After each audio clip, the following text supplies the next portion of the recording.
Husna Maharani.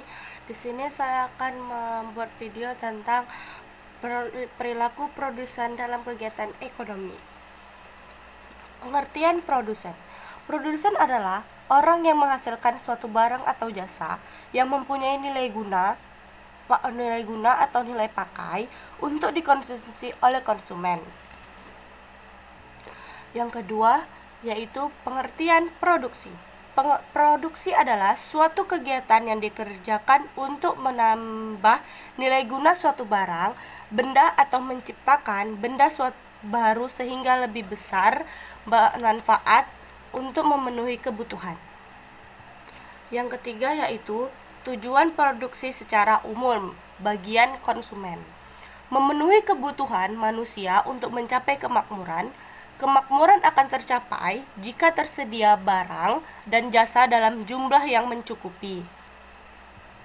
Yang keempat, tujuan produksi bagi produsen untuk meningkatkan keuntungan dan menjaga kehidupan perusahaan.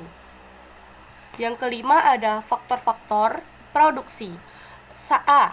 Faktor produksi tetap adalah faktor produksi yang jumlahnya tetap berapapun jumlah produksinya. Contohnya mesin pabrik dan gedung. Yang B, faktor produksi variabel adalah faktor produksi yang jumlahnya berubah-ubah tergantung jumlah yang diproduksi.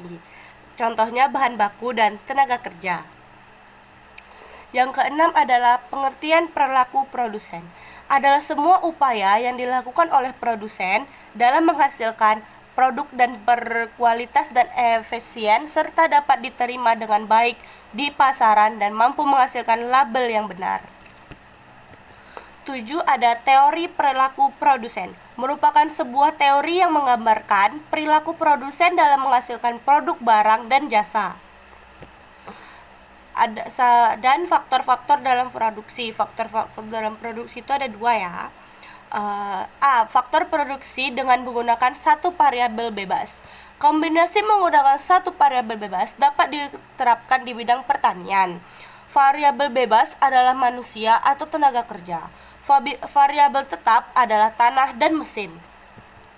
Dengan adanya satu variabel bebas dalam proses produksi, maka seorang produsen hanya dapat menggunakan atau menambah jumlah tenaga kerja saja saat mengharapkan hasil produksi atau output yang besar. Akan tetapi, seiring dengan bertambahnya jumlah tenaga kerja yang digunakan, marginal produksinya akan mengalami penurunan sehingga mencapai titik nol atau itu hukum tambah hasil yang semakin berkurang. B. Produksi dengan menggunakan dua variabel bebas. Produksi dengan menggunakan dua variabel bebas ini berasumsi bahwa pada jangka waktu yang relatif lama, semua faktor produksi akan berubah menjadi faktor produksi variabel. C. Circular flow diagram. 1. Peran pelaku ekonomi. A. Rumah tangga konsumsi berperan sebagai penyedia faktor-faktor produksi. B. Rumah tangga produksi. C. Pemerintah. D. Masyarakat warga negeri. B. Diagram interaksi antara tiga pelaku kegiatan ekonomi. 1. Rumah tangga produksi berperan sebagai penghuni barang dan jasa serta pemakai faktor-faktor produksi yang ditawarkan rumah tangga konsumsi.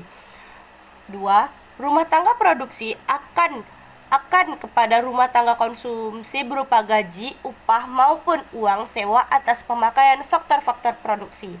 Yang ketiga, rumah tangga konsumsi memberikan balasan jasa berupa pajak kepada pemerintah sebagai balas jasa atas pengguna saran dan prasarana yang telah disediakan.